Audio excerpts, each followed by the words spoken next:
today's episode is Dr. David Warmflash. We're going through some illnesses that happen. Well, it's kind of the human condition that happens with explorers in space. Now, Dr. David Warmflash, he's also the author of Moon, an Illustrated History from Ancient Myths to the Colonies of Tomorrow. And here he is speaking about how even astronauts, our heroes, can get sick. It happened for a medical reason. There was a third time I'm bringing up Charlie Duke. So Charlie Duke, who would go later to the moon, in 1970 when they were getting ready to launch Apollo 13, Charlie Duke came down with a disease called rubella.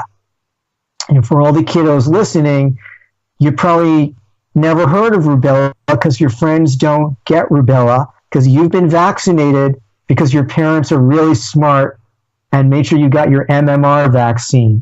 Although if you live in one of these kind of snotty communities that says we don't like vaccines because, oh, well, they cause autism, which they don't, by the way, then maybe you will start seeing cases like that, just as they're seeing cases of the measles all over the place now.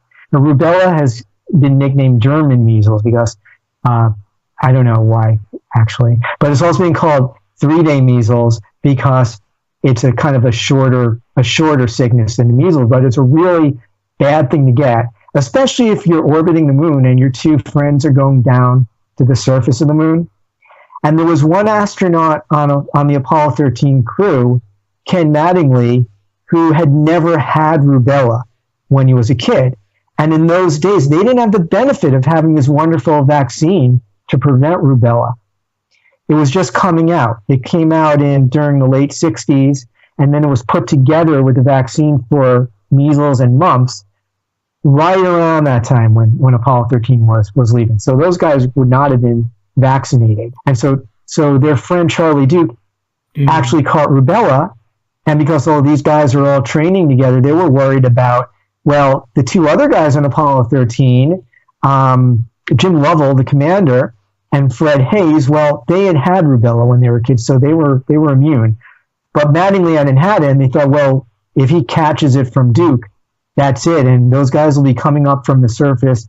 He'll have a huge high fever. He'll have a rash all over his body. He'll be dehydrated. He'll be in horrible condition. That could be the end of the whole mission right there. All three of them could die.